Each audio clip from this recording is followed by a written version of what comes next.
প্রথমেই দেখে নেব আজকে 40টি তাজা সংবাদ। শুরুতেই শিরোনাম। বন্দে মাতারাম থেকে শ্যামাপ্রসাদের ট্যাবলো। স্বাধীনতা দিবসে রেড রোডে বেনজির বর্ণাঢ্য অনুষ্ঠান। 15 বছর ধরে স্বাধীনতা দিবসে ঠাসা কর্মসূচি। এবার কি করলেন গদিহারা মমতা?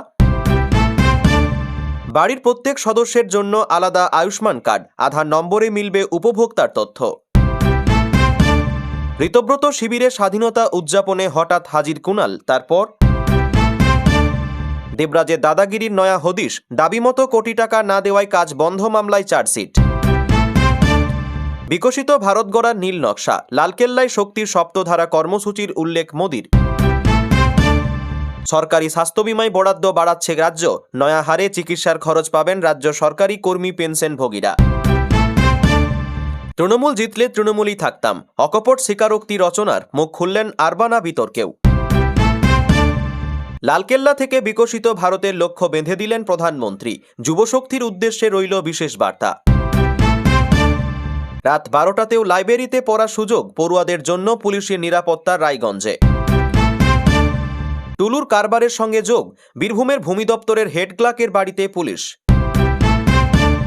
স্বদেশী আন্দোলনের সাক্ষ্য, গান্ধীঘাটে চরকা কেটে আত্মনির্ভর ভারত গড়ার বার্তা রাজ্যপালের। বিনামূল্যে প্রতিযোগিতামূলক পরীক্ষার কোচিং, 1 কোটি তরুণকে এআই প্রশিক্ষণ, জেনজির পাশে মোদি। বাংলা তাঁতে বন্দে মাতারাম, শাড়িতে দেশপ্রেমের গল্প বুনলেন রাষ্ট্রপতি পদকপ্রাপ্ত শিল্পী। 25 কোটি দারিদ্র্যমুক্ত, বিশ্বের 50% ডিজিটাল লেনদেন ভারতে, স্বাধীনতা দিবসে অগ্রগতির বার্তা রাষ্ট্রপতির। ভালো তৃণমূলরাই বাড়িতে বসে থাকুন, বিজেপিতে স্থান নেই, সাফ জানালেন শ্রমিক। 50 বছরের দুঃশাসনের অধ্যায় শেষ, পালাবদলের পর স্বাধীনতা দিবসে দিলীপের বিস্ফোরক দাবি। পশ্চিমবঙ্গকে ভারত সেরা করতে হবে, স্বাধীনতা দিবসে রেড রোডে সংকল্প শুভেন্দুর। 80তম স্বাধীনতা দিবসে মোদির মাথায় লাল পাগড়ি, প্রতি বছর কেন বদলায় প্রধানমন্ত্রীর সাজ? সম্প্রীতির ভারত স্বাধীনতা দিবসে ডোমকলের মাদ্রাসায় জাতীয় পতাকা উত্তোলন বেলুরের মহারাজের। কাল থেকেই ধর্মতলা সাফ করুন, স্বাধীনতা দিবসের মঞ্চ থেকে কাদের সতর্ক করলেন শ্রমিক। লালকেল্লায় ইতিহাস, স্বাধীনতার পর প্রথমবার বাজল বন্দে মাতারাম, তোলপাড় গোটা দেশ। ঐতিহাসিক মুহূর্ত, ধুতি পাঞ্জাবিতে সেজে রেড রোডে প্রথমবার তেরঙ্গা ওড়ালেন মুখ্যমন্ত্রী শুভেন্দু অধিকারী। 1 সেপ্টেম্বর থেকে বাড়ছে রাজ্য সরকারি কর্মীদের চিকিৎসা ভাতার হার। স্বাধীনতা দিবসে মর্মান্তিক দুর্ঘটনা, দীঘা যাওয়ার পথে নয়াঞ্জলিতে গাড়ি উল্টে মৃত 2। রাতে লুকিয়ে ঢোকা, মহুয়ার বিরুদ্ধে তোপ দেগে বড় পদক্ষেপ বিজেপির। মোদির মুখে দ্রোণাচার্য, জাতির উদ্দেশ্যে ভাষণে ইউক্রেনীয় শিক্ষা প্রধানমন্ত্রীর। বাড়ল বাংলার আবাস প্লাস প্রকল্পের সমীক্ষা, শেষের সময়সীমা, কবে শেষ দিন জানেন? স্বাধীনতার দিনে প্রধানমন্ত্রীর বুক পকেটে উল্টো তেরঙ্গা, লজ্জিত দেশ, কেউ বলল না রাজা তোর কাপড় কোথায়। প্রিয় দর্শক, এবার আসছি বিস্তারিত খবরে। বদলের বাংলায় রেড রোডে ইতিহাস, স্বাধীনতা দিবসে রেড রোডে বাজল বন্দে মাতারাম। মুখ্যমন্ত্রী শুভেন্দু অধিকারী নেতাজির মূর্তিতে মাল্যদানের পর পতাকা উত্তোলন করেন। কর্মক্ষেত্রে অসামান্য অবদানের জন্য 14 জন আইপিএসকে মুখ্যমন্ত্রীর পদক প্রদান করেন। তার আগে রাজ্যবাসীর উদ্দেশ্যে ভিডিও বার্তায় সকলকে শুভেচ্ছা জানান মুখ্যমন্ত্রী। এই প্রথমবার রেড রোডে প্যারেডে কমান্ডার এবং সহকারী দুজনে ছিলেন। কুচকাওয়াজের পর মোট 12টি ট্যাবলো প্রদর্শিত হয়। শ্যামাপ্রসাদ মুখোপাধ্যায়ের ট্যাবলো দেখানো হয়। তারপর একে একে অন্নামৃত, কন্যারত্ন এবং অন্নপূর্ণা যোজনা, আয়ুষ্মান আরোগ্য মন্দির, দুর্গা শক্তি বাহিনী, কলকাতা পুলিশ এবং কলকাতা পুরসভার ট্যাবলো প্রদর্শিত হয়। স্বাধীনতা দিবসে রেড রোডের নিরাপত্তায় এবছরই পুলিশের সঙ্গে রয়েছে কেন্দ্রীয় বাহিনী।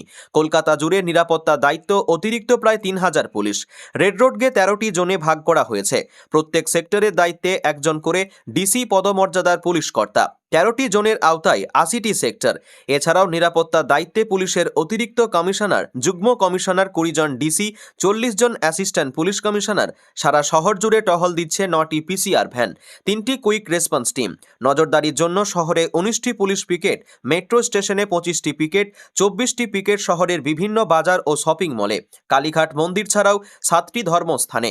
শহরে 23টি গুরুত্বপূর্ণ রাস্তায় নাকা চেকিংয়ের বন্দোবস্ত করা হয়েছে। যে কোনো রকম নাশকতা এড়াতে দর্শকদের সঙ্গে মিশে রয়েছে সাদা পোশাকের পুলিশ। রাজ্যে ক্ষমতায় থাকাকালীন 15ই আগস্ট হাসা কর্মসূচি থাকত মমতা বন্দ্যোপাধ্যায়ের। মধ্যরাত থেকে শুরু হতো কর্মসূচি, কিন্তু বদলের বাংলায় স্বাধীনতা দিবসে কোনো ঘোষিত কর্মসূচি নেই প্রাক্তন মুখ্যমন্ত্রীর।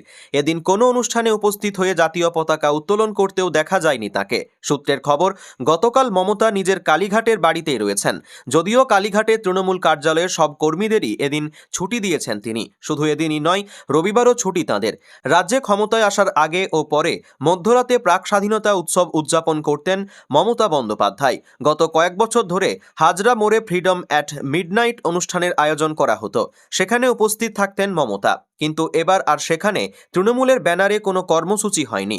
তবে শুক্রবার মধ্যরাতে হাজরা মোড়ে জাতীয় পতাকা উত্তোলন করেন একটি অরাজনৈতিক সামাজিক সংগঠন বেঙ্গল ভলেন্টিয়ার্স। এই অনুষ্ঠানে সংগঠনের সদস্যদের পাশাপাশি তৃণমূলের কর্মী সমর্থকরা উপস্থিত ছিলেন। মনে করা হচ্ছে, পুলিশের অনুমতি নিয়ে সমস্যা হওয়ায় সামাজিক সংগঠনের আড়ালে স্বাধীনতা দিবসের অনুষ্ঠান সামিল হন কালীঘাট তৃণমূলের কর্মীরা। এই কর্মসূচিতে তৃণমূলের কোনো পরিচিত মুখকে দেখা যায়নি, ছিলেন না মমতা বন্দ্যোপাধ্যায়ও। তবে তিনি মধ্যরাতের এই কর্মসূচিকে স্বাগত জানিয়েছেন বলে জানা গিয়েছে বেঙ্গল ভলেন্টিয়ার্স নামে ওই সংগঠনের সভাপতি চন্দন দে, সংগঠনের চেয়ারম্যান বৈষ্ণব চট্টোপাধ্যায়। তাই বলা বাহুল্য, কালীঘাট তৃণমূল ঘেঁষা এই সামাজিক সংগঠনকে কাজে লাগিয়ে এরকম আরও কর্মসূচির পরিকল্পনা রয়েছে মমতার। শুক্রবার মধ্যরাতে বেঙ্গল ভলেন্টিয়ার্স এর কর্মসূচিতে ওঠে তৃণমূল জিন্দাবাদ স্লোগান। গতকাল কোনো কর্মসূচিতে অংশগ্রহণ না করলেও সোশ্যাল মিডিয়ায় স্বাধীনতা দিবস উপলক্ষে শুভেচ্ছা জানান মমতা। মধ্যরাতে একটি পোস্ট করে তিনি লেখেন, ভারতের স্বাধীনতা দিবসের প্রাক্কালে দেশমাতৃকাকে আমার বিনম্র শ্রদ্ধা ও দেশবাসীকে জানাই আন্তরিক শুভেচ্ছা। জয় হিন্দ, বন্দে মাতারাম। এরপর শনিবার সকালেও স্বাধীন দিবস উপলক্ষে দেশবাসীকে শুভেচ্ছা এবং অভিনন্দন জানান মমতা। ধর্মতলায় ফুটপাত জুড়ে প্লাস্টিকের রমরমা। কলকাতার প্রাণকেন্দ্রে এসব আর বরদাস্ত নয়। মুরলীধর সেন লেনে বিজেপির সদর দপ্তরে স্বাধীনতা দিবসের মঞ্চ থেকে সাফ বার্তা বিজেপির রাজ্য সভাপতি শ্রমিক ভট্টাচার্যের। তার দাবি, ধর্মতলায় কলকাতার মুখ, সেই ধর্মতলাকে পরিষ্কার করুন। কাল থেকেই এই প্রক্রিয়া শুরু করতে নির্দেশ শ্রমিকের। বছরের পর বছর ধরে ধর্মতলা এসপ্ল্যানেড চত্বরের ফুটপাতে জবরদখল করে ব্যবসায়ীদের রমরমা। বড় দোকানের মুখে ঢাকায় থেকে প্লাস্টিকের চাদরে। কলকাতার মুখ বা প্রাণকেন্দ্র বলতে যে জায়গা, সেখানে এমন পরিস্থিতি জন্য কারা দায়ী? নতুন সরকারের আমলে জবরদখল হটাতে তৎপর সরকার। এবার পার্টির অবস্থান জানিয়ে শ্রমিকের সাফ বার্তা, ধর্মতলাকে পরিষ্কার করুন। তাহলে তো বোঝা যাবে নতুন সরকার এসেছে। ফুটপাত দখল করে প্লাস্টিক লাগিয়ে দেওয়া হয়েছে। শতাব্দী প্রাচীন দোকানগুলি আড়ালেই থাকে। সেই মানুষগুলো তো কর্পোরেশনকে দীর্ঘদিন ধরে ট্যাক্স দিচ্ছেন। আমাদের দেশের অর্থব্যবস্থার সঙ্গে তাদের যোগাযোগ আছে। তাদের অধিকার রক্ষা করা দায়িত্ব কাউন্সিলরদের। কলকাতার মুখ ধর্মতলা, এসপ্ল্যানেড চত্বর ফাঁকা করতে নির্দেশ দেন শ্রমিক। তার কথায়, ভুল করেও মহেশতলারা স্বপ্ন দেখবেন না, খিদিরপুর স্বপ্ন দেখবেন না, ধর্মতলা থেকে সরে যান। কাউন্সিলরদের বলছি, দায়িত্ব নিয়ে ধর্মতলা পরিষ্কার করুন। এর জন্য কোনো নির্দেশের অপেক্ষা করবেন না। এটা পার্টির অবস্থান। প্রতিজ্ঞা করুন, এই কাজ কাল থেকেই করতে হবে। সংঘর্ষ নয়, সমন্বয়ের মাধ্যমেই এদিন আরও একবার আইনে শাসন প্রতিষ্ঠার বার্তা দেন শ্রমিক। এদিন শ্রমিক ভট্টাচার্যের হুঁশিয়ারি, কলকাতার রাস্তায় আজাদি আজাদি করবেন না। কাশ্মীর মাঙ্গে আজাদি চলবে না। কাশ্মীরের আজাদি চাইতে গেলে জনগণ আপনাদের আদর করে দেবে, তখন পুলিশও কিছু করতে পারবেন না। সেই সঙ্গে মোহাম্মদ সেলিমের নাম করেও আক্রমণ শানান তিনি। শ্রমিকের বক্তব্য, মোহাম্মদ সেলিম মার্ক্সবাদী কমিউনিস্ট পার্টিকে মার্ক্সবাদী মৌলবাদী বানিয়ে দিয়েছেন। আর্থিক সামাজিক সব দিক দিয়ে পশ্চিমবঙ্গকে এগিয়ে নিয়ে যেতে হবে। ভারতের মধ্যে সেরা রাজ্যে পরিণত করতে হবে পশ্চিমবঙ্গকে। আজ শনিবার ৮০তম স্বাধীনতা দিবসের দিনে রেড রোড থেকে এমনই ঘোষণা করলেন মুখ্যমন্ত্রী শুভেন্দু অধিকারী। রাজ্যে পালাবদলের পর প্রথম স্বাধীনতা দিবসের অনুষ্ঠান উদযাপন করলেন মুখ্যমন্ত্রী শুভেন্দু অধিকারী। রেড রোডের অনুষ্ঠান মঞ্চে পৌঁছানোর আগে প্রথমে নেতাজির মূর্তিতে মাল্যদান করেন মুখ্যমন্ত্রী। তারপরেই অনুষ্ঠানস্থলে পৌঁছন তিনি। এদিন স্বাধীনতা দিবসের অনুষ্ঠানে বাঙালিয়ানা ছোঁয়া ছোঁয়া ছিল শুভেন্দুর পোশাকে। তার পরনে ছিল ধুতি ও পাঞ্জাবি। জাতীয় পতাকা উত্তোলনের পর বক্তব্য রাখতে গিয়ে মুখ্যমন্ত্রী বলেন, 2047 সালে বিকশিত ভারতের স্বপ্ন তখনই সম্পূর্ণ হবে যখন বিকশিত পশ্চিমবঙ্গ গড়ে তুলতে পারব। গৌরবের পশ্চিমবঙ্গ। 20 জুন 1947 সালে শ্যামাপ্রসাদ মুখোপাধ্যায় এবং প্রণবানন্দ মহারাজের যৌথ প্রতিষ্ঠায় ভারতভুক্তির অগ্রাধিকার পায় পশ্চিমবঙ্গ। কর্মসংস্থান, নারী ক্ষমতায়ন, সুরক্ষাকে সুনির্দিষ্ট করে পাহাড় থেকে সুন্দরবনের উন্নতিকে ছড়িয়ে দিতে চাই। রাজ্যের সর্বত্র উন্নয়ন করতে হবে। মুখ্যমন্ত্রী আরও বলেন, বাংলা রাষ্ট্রবাদের জায়গা, জাতীয়তাবাদীদের স্থান। ঋষি অরবিন্দ, নেতাজি সুভাষচন্দ্র বসু, ক্ষুদিরামের মাটি। এই মাটিতে মাতঙ্গিনী হাজরা, বীণা দাসের মতো বীরঙ্গনারা বাংলার স্বাধীনতা সংগ্রামে লড়াই করে গিয়েছেন।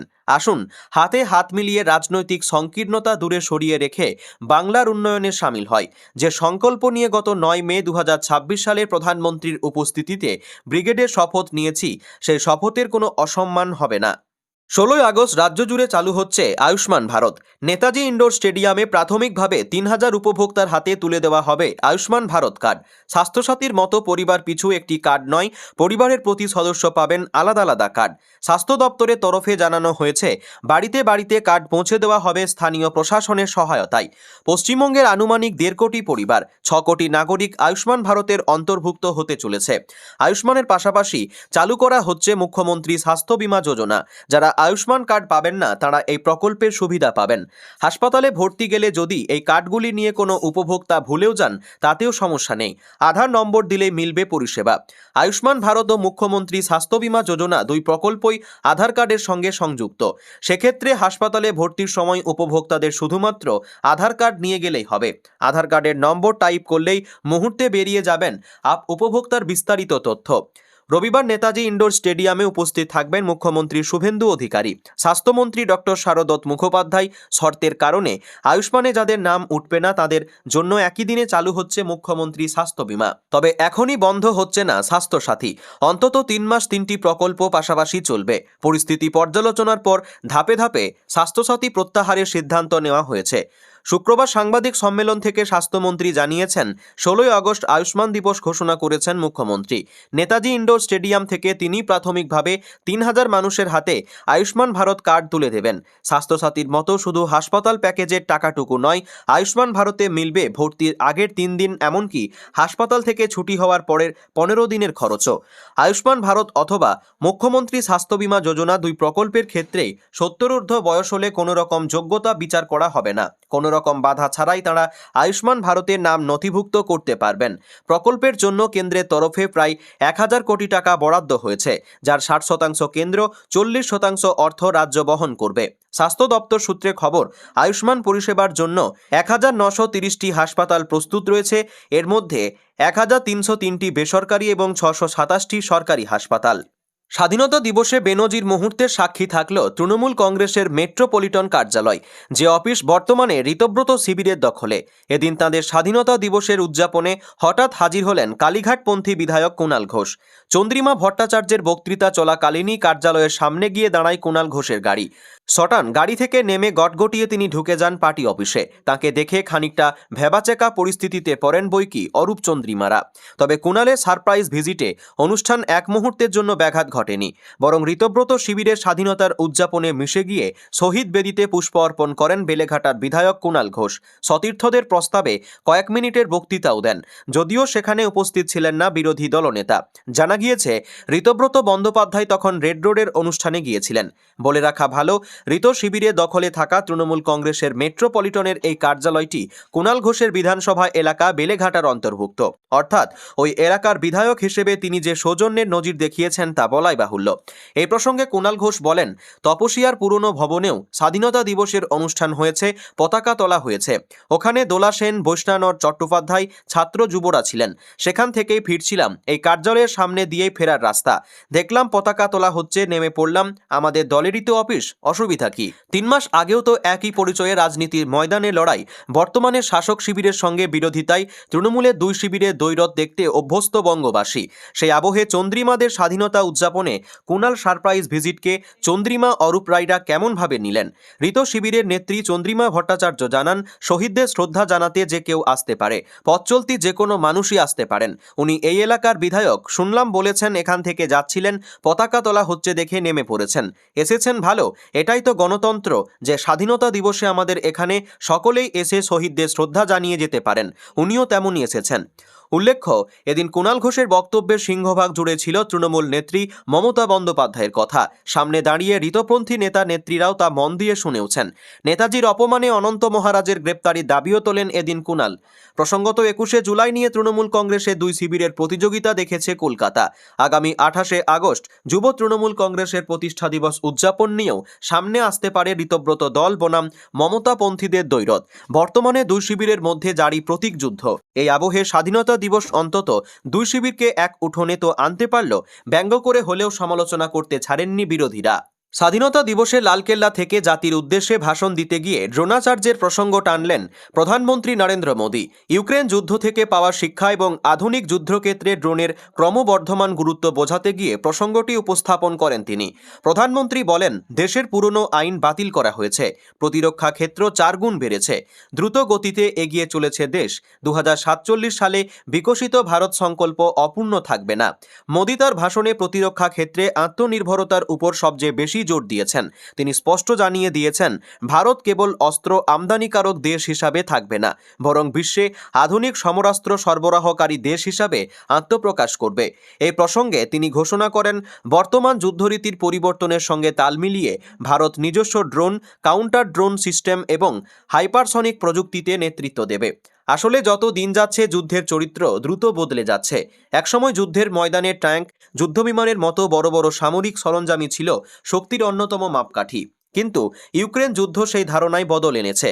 তুলনামূলক কম খরচে ড্রোন ব্যবহার করে কিভাবে অত্যন্ত দামি ও শক্তিশালী ট্যাঙ্ককে ধ্বংস করা যায় তার একাধিক উদাহরণ দেখা গিয়েছে।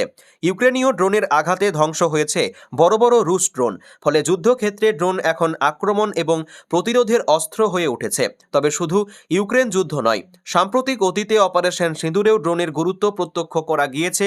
অন্যদিকে এদিন মোদির মুখে সেমিকন্ডাক্টর প্রসঙ্গও উঠে এসেছে। তিনি বলেন, ভারতে 3 সেমিকন্ডাক্টর প্ল্যান্ট কাজ করছে। ভারতে তৈরি সেমিকন্ডাক্টর রপ্তানি হচ্ছে। আগামী দিনে 8টি সেমিকন্ডাক্টর প্ল্যান্ট হবে, 5টি নতুন পরমাণু চুল্লি এবং 2047 সালের মধ্যে 100 গিগাওয়াট পরমাণু শক্তি উৎপাদনের লক্ষ্যে এগিয়ে চলেছে ভারত। আমাদের নিজেদের ক্ষমতা বৃদ্ধি করতে হবে, নিজেদের স্বার্থ নিজেকে রক্ষা করতে হবে। আবাস প্লাস প্রকল্পের সমীক্ষা শেষ করার সময়সীমা বাড়ালো কেন্দ্র। যেসব যোগ্য গ্রামীণ পরিবার এখনও আবাস প্লাস সমীক্ষার আওতায় আসতে পারেনি, তাদের চিহ্নিত করে সমীক্ষা সম্পূর্ণ করার জন্য অতিরিক্ত সময় দেওয়া হয়েছে। নতুন সিদ্ধান্ত অনুযায়ী আগামী 31শে আগস্ট 2026 পর্যন্ত সমীক্ষা চালানো যাবে। আবাস প্লাস প্রকল্পের আওতায় যোগ্য গ্রামীণ পরিবারগুলিকে পাকা বাড়ি তৈরির সুযোগ দেওয়ার লক্ষ্যে এই সমীক্ষা গুরুত্বপূর্ণ। সমীক্ষার মাধ্যমে উপযুক্ত পরিবারগুলিকে চিহ্নিত করে তাদের তথ্য সংগ্রহ করা হচ্ছে। নির্দেশনায় স্পষ্ট করা হয়েছে, 31শে আগস্টের পর আর সময়সীমা বাড়ানো হবে না। ফলে যে সমস্ত যোগ্য পরিবার এখনও সমীক্ষার আওতায় আসেনি, তাদের দ্রুত সমীক্ষায় অন্তর্ভুক্ত করার উপর জোর দেওয়া হয়েছে। সমীক্ষার ক্ষেত্রে যোগ্য পরিবার চিহ্নিতকরণ এবং সঠিক তথ্য নথিভুক্ত করাকে বিশেষ গুরুত্ব দেওয়া হচ্ছে। এর মাধ্যমে প্রকৃত উপভোক্তারা যাতে আবাসন প্রকল্পের সুবিধা পান তা নিশ্চিত করার লক্ষ্য রয়েছে। কেন্দ্রের এই সময়সীমা বৃদ্ধির ফলে সমীক্ষার আওতার বাইরে থাকা যোগ্য গ্রামীণ পরিবারগুলিকে আরও একবার সুযোগ দেওয়া হলো। প্রশাসনিক স্তরে দ্রুত সমীক্ষা সম্পূর্ণ করার জন্য সংশ্লিষ্ট আধিকারিকদের সক্রিয় হওয়ার বার্তা দেওয়া হয়েছে। উল্লেখ্য, প্রধানমন্ত্রী আবাস যোজনার ঘর পাওয়ার প্রক্রিয়া আরও সহজ এবং স্বচ্ছ করতে বড় উদ্যোগ কেন্দ্রের। এবার আর পঞ্চায়েতের চক্কর কাটা বা সরকারি কর্মচারীদের আসার জন্য অপেক্ষা করতে হবে না। কাঁচা বাড়িতে বসবাসকারী কিংবা গৃহহীন পরিবারগুলি নিজেরাই স্মার্টফোনের মাধ্যমে স্ব-সমীক্ষা চালিয়ে আবেদন জানাতে পারবেন জানানো হয়। স্ব-সমীক্ষার এই পুরো কাজটি সারতে গুগল প্লে স্টোর থেকে 2টি সরকারি অ্যাপ ডাউনলোড করা জরুরি, আবাস প্লাস 2024 এবং আধার ফেস আরডি। আবেদন প্রক্রিয়ায় আবেদনকারীর ব্যক্তিগত ও পারিবারিক যাবতীয় বিবরণ জমা দিতে হবে। এর মধ্যে রয়েছে নাম, জন্ম তারিখ, লিঙ্গ, ঠিকানা, আধার নম্বর, পরিবারের সদস্যদের বিবরণ, ব্যাংক অ্যাকাউন্টে তথ্য, পরিবারের আয়, অর্থনৈতিক শ্রেণী, জাতিগত পরিচয় এবং শারীরিক প্রতিবন্ধকতা সংক্রান্ত তথ্য। এছাড়াও 100 দিনের কাজের জব কার্ডের নম্বর থাকলে তাও জানাতে হবে। তথ্য পূরণের পাশাপাশি বর্তমান কাঁচা বাড়ি, নতুন ঘর তৈরি করার সম্ভাব্য জায়গা এবং আবেদনকারীর একটি সদ্য তোলা ছবি অ্যাপে আপলোড করা বাধ্যতামূলক। 1 কোটি টাকার দাবি ছিল, সেই টাকা না পাওয়ায় নির্মাণ কাজ বন্ধ করে দেওয়ার অভিযোগ ওঠে বিধাননগরের তৃণমূল নেতা তথা প্রাক্তন মেয়র পরিষদ দেবরাজ চক্রবর্তী। সেই মামলাতে বিধাননগরের প্রাক্তন মেয়র পরিষদ দেবরাজের বিরুদ্ধে বারাসাত আদালতে 256 পাতার সাপ্লিমেন্টারি চার্জশিট পেশ করল বাগুইআটি থানার পুলিশ। এর আগেও দেবরাজের বিরুদ্ধে বেশ কয়েকশো পাতার চার্জশিট পেশ করা হয়েছিল। তার পরতে পরতে দেবরাজে দুর্নীতির খতিয়ান ছিল। কোটি টাকা তোলাবাজি মামলার চার্জশিটের পাতায় পাতায় এই হিসেব। আদালত এবং পুলিশ সূত্রে খবর, ভিআইপি রোডের ধারে একটি খাবারের দোকান ভাঙার পর লোহা সরানোর কাজের বরাত পেয়েছিল একটি সংস্থা। অভিযোগ, ওই সংস্থার মালিকের কাছে 1 কোটি টাকা চেয়েছিলেন তৎকালীন মেয়র পরিষদ দেবরাজ চক্রবর্তী। তার দাবি মতো ওই ব্যবসায়ী পুরো টাকা দিতে পারেননি, তাতে কাজ বন্ধ করে দিয়েছিলেন দেবরাজ, এমনই অভিযোগ ছিল। কিন্তু সে সময় দেবরাজের দাপটে তার বিরুদ্ধে থানায় কোনো অভিযোগ করতে পারেননি ওই ব্যবসায়ী। পরে দুর্নীতি মামলায় গ্রেপ্তার হয়ে দেবরাজ পুলিশি হেফাজতে থাকাকালীন তিনি বাগুইআটি থানায় দেবরাজের বিরুদ্ধে কোটি টাকা তোলা আদায়ে চাপ দেওয়ার অভিযোগ দায়ের করেন। তদন্তে নেমে পুলিশ নথি এবং অন্যান্য তথ্য সংগ্রহ করে। জিজ্ঞাসাবাদে অবশ্য তোলাবাজির অভিযোগ অস্বীকার করেন দেবরাজ। তদন্ত শেষে শুক্রবার আদালতে ওই মামলা সাপ্লিমেন্টারি চার্জশিট জমা দেয় পুলিশ। উল্লেখ্য, আগেই দেবরাজের বিরুদ্ধে 9টি মামলায় চার্জশিট জমা দিয়েছিল পুলিশ। এদিনে সাপ্লিমেন্টারি চার্জশিট নিয়ে মোট 10টি মামলায় চার্জশিট জমা পড়ল। 80তম স্বাধীনতা দিবসের সকালে লালকেল্লায় ভাষণ দেওয়ার প্রধানমন্ত্রী নরেন্দ্র মোদীর কথায় উঠে এলো 7 দফা সংবলিত এক সংস্কার কর্মসূচির কথা, যাকে তিনি শক্তির সপ্তধারা বলে উল্লেখ করেছেন। জানিয়েছেন, এই কর্ম পরিকল্পনা বিকশিত ভারত গড়ার লক্ষ্য অর্জনে সহায়তা করবে। কি এই সপ্তধারা, জেনে নেওয়া যাক। মোদী যে 7টি মূল ক্ষেত্রের কথা উল্লেখ করেছেন সেগুলি হল উৎপাদন খাত, কৃষি ও খাদ্য প্রক্রিয়াজাতকরণ, প্রযুক্তি ও উদ্ভাবন, গতিশক্তি, রক্ষাশক্তি, সবুজ ও নীল অর্থনীতি এবং সফট পাওয়ার। উৎপাদন খাত প্রসঙ্গে প্রধানমন্ত্রী মোদী ভারতীয় পণ্যগুলিকে গুণমান উৎপাদনের পরিমাণের দিক থেকে প্রতিযোগিতামূলক করে তোলার আহ্বান জানিয়েছেন বিশ্বমানের মানদণ্ড অর্জনের। কৃষি ও খাদ্য প্রক্রিয়াজাতকরণ খাতের বিষয়ে প্রধানমন্ত্রী বলেন, ভারতকে আর পণ্য বিশ্ববাজারে পৌঁছে দেওয়া এবং সেগুলোকে আন্তর্জাতিকভাবে স্বীকৃত ব্র্যান্ডে পরিণত করার উপরে গুরুত্ব দিতে হবে। তৃতীয় ক্ষেত্রটি হল প্রযুক্তি ও উদ্ভাবন, যেখানে ডিজিটাল ও যোগাযোগ প্রযুক্তির উপরে বিশেষ জোর দেওয়া হয়েছে বলে প্রধানমন্ত্রী উল্লেখ করেন। তিনি আরও বলেন, ভারতকে উদীয়মান প্রযুক্তির ক্ষেত্রে আরও শক্তিশালী হতে হবে। গতিশক্তি উদ্যোগের আওতায় সরকার দ্রুত এবং নিরবচ্ছিন্ন সংযোগ ব্যবস্থার উপরে গুরুত্ব দেবে বলে জানান প্রধানমন্ত্রী।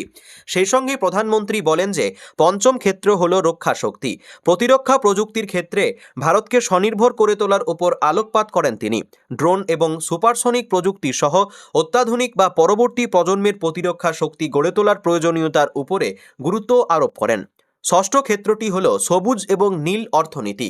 প্রধানমন্ত্রী মোদী বলেন, ভারতে বিশাল প্রাকৃতিক সম্পদ একটি টেকসই অর্থনীতি গড়ে তোলার পাশাপাশি উন্নয়নের নতুন সুযোগ সৃষ্টির ক্ষেত্রেও গুরুত্বপূর্ণ সম্ভাবনা তৈরি করেছে। সপ্তম ক্ষেত্রটি সফট পাওয়ার বা নমনীয় শক্তি। এক্ষেত্রে প্রধানমন্ত্রী যোগ, আয়ুর্বেদ, সামগ্রিক স্বাস্থ্যসেবা, সৃজনশীল শিল্প এবং পর্যটন খাতে ভারতের সক্ষমতা ও শক্তির ওপর বিশেষ গুরুত্ব দেন তিনি। এই 7টি ক্ষেত্রকে পাওয়ার অফ 7 বা 7 শক্তির সমাহার হিসেবে অভিহিত করে প্রধানমন্ত্রী বলেন, এই 7 দফা কর্মসূচি পরবর্তী প্রজন্মের সংস্কার কার্যক্রমের ভিত্তি হিসেবে কাজ করবে, বিকশিত ভারত হয়ে ওঠার পথ আরও শক্তিশালী করবে। 26-এর ভোটে ভরাডুবির পর থেকে ভেঙে চুরমার তৃণমূল। আসল তৃণমূল কারা তা নিয়ে চলছে টানাপোড়েন। একদল সাংসদ আবার যোগ দিয়েছেন এনসিপিআইতে, তা নিয়ে রাজনৈতিক মহলে বিতর্কের ঝড়। এই পরিস্থিতিতে দলবদল নিয়ে অকপট স্বীকারোক্তি রচনা বন্দ্যোপাধ্যায়ের। চুঁচুড়ার বিজেপি বিধায়ক সুবীর নাগের ভারত মাতার পুজোয় অংশ নেন হুগলির সাংসদ। সেখানে দলবদলের কারণ স্পষ্ট করে তারকা সাংসদ বলেন, অনেক কাজ করেছি, আরও 3 বছর সাংসদ আছি, আরও কিছু কাজ করতে হবে। আমি বিজেপি, তৃণমূল, সিপিএম বুঝি না, মানুষের জন্য কাজ করতে চাই। বিজেপি বিধায়কদের সঙ্গে মিলে সেই কাজ করব। রচনার দাবি, সাংসদ হওয়ার পর প্রথম নাকি তিনি সাধারণ মানুষের জন্য কোনো কাজ করার সুযোগ পাননি। তখন নাকি মমতা বন্দ্যোপাধ্যায় তাকে কেন্দ্রের আর্থিক বঞ্চনার কথা বলতেন। রচনার কথায়, আমি অনেকের কাছে গিয়েছি, বলাগড়ের নদী ভাঙন থেকে রেল সমস্যার সমাধানের চেষ্টা করেছি। তার আরও দাবি, কেন্দ্র রাজ্য দড়ি টানাটানির সমস্যা থেকে রেহাই পেতে ডাবল ইঞ্জিন সরকারের দরকার রয়েছে, না হলে উন্নয়ন কার্যত অসম্ভব। এই প্রসঙ্গে মুখ্যমন্ত্রী শুভেন্দু অধিকারীর ঢালাও প্রশংসাও করেন রচনা। তার দাবি, এই অল্প সময়ের মধ্যে মুখ্যমন্ত্রী হিসাবে যথেষ্ট ভালো কাজ করেছেন শুভেন্দু। 26-এর লোকসভা ভোটে দিদি নম্বর 1 এর সেটে তৎকালীন মুখ্যমন্ত্রী মমতা বন্দ্যোপাধ্যায়ের উপস্থিতির প্রসঙ্গ তোলেন রচনা। তিনি বলেন, আমি সাধারণ মেয়ে নই, মমতা বুঝিয়েছিলেন, তাই তিনি দিদি নম্বর 1 এর সেটে গিয়েছিলেন। উনি জানতেন আমি আসবো না। লকেটের বিরুদ্ধে আমাকে কেন প্রার্থী করা হয়েছিল, তবে মমতা বন্দ্যোপাধ্যায়ের প্রতি শ্রদ্ধা আছে। রচনার অকপট স্বীকারোক্তি, বিজেপির সরকার না হলে আমি তৃণমূলেই থাকতাম। এদিন আরবানা বিতর্ক নিয়েও মুখ খোলেন রচনা। খানিকটা আফসোসের সুরে তিনি বলেন, আমাকে এক সাংসদ আক্রমণ করেছিলেন, তাই জবাব দিয়েছি। একটা ছোট ফ্ল্যাটে থাকতাম, স্বপ্ন দেখতাম আরবানায় থাকার, মা বাবাকে রাখার। সেই স্বপ্ন পূরণ হয়েছে। আগে কোনোদিন কাউকে বলিনি আমি গড়িয়াহাট থেকে কাপড় কিনি, আমার মা গড়িয়ায় থাকেন। আমার মন্তব্য নিয়ে বন্ধুরা কিছু বলেনি, তবে কিছু লোক সমাজ মাধ্যমে বলেছে, এখন মনে হয় আরবানা মন্তব্য না করলেই ভালো হতো। বলে রাখা ভালো, রাজনীতিতে ময়দানে পা রাখার পর থেকেই একাধিক বিতর্কিত মন্তব্য করেছেন রচনা। তার ধোয়া মন্তব্য নিয়েও বিতর্ক কম হয়নি। তৃণমূল ছাড়া নিয়ে অকপট স্বীকারোক্তি নিয়ে কাটাছেঁড়া চলছে বিস্তর। মাসিক উপার্জন 10,000 টাকার বেশি, পারিবারিক আয় 12 লক্ষের বেশি কোনো সরকারি প্রকল্পের সুবিধা পেলে পাওয়া যাবে না অন্নপূর্ণা যোজনা। তবে যারা দিব্যাঙ্গ ভাতা পিএম কিষাণ যোজনার অধীনে রয়েছে তারা এই যোজনার টাকা পাবেন। গ্রামীণ মহিলাদের ক্ষেত্রে 3টি বেশি ঘর থাকলে পাওয়া যাবে না। জমির পরিমাণ 50 ডেসিমেলের বেশি হলেও মিলবে যোজনার টাকা। 25 থেকে 60 বছর বয়সী বিধবারা অন্নপূর্ণা যোজনায় পাবেন, তারা অন্য কোনো সামাজিক প্রকল্পের সুবিধা পাবে না। অন্নপূর্ণা যোজনার মাপকাঠি ঠিক করে দিলেন মুখ্যমন্ত্রী শুভেন্দু অধিকারী। আগস্ট মাসের 17 তারিখ যোগ্যদের অ্যাকাউন্টে টাকা ঢুকতে শুরু করবে। বর্তমান সরকারের অন্যতম জনপ্রিয় প্রকল্প অন্নপূর্ণা যোজনা। বিজেপির সংকল্পপত্র অনুযায়ী মাসিক 3,000 মাসিক ভাতা চালু করা হয়েছে। তবে এই তালিকায় লক্ষ্মী ভাণ্ডারের মতো বেনজল আটকাতে একাধিক শর্ত আরোপ করা হয়েছে।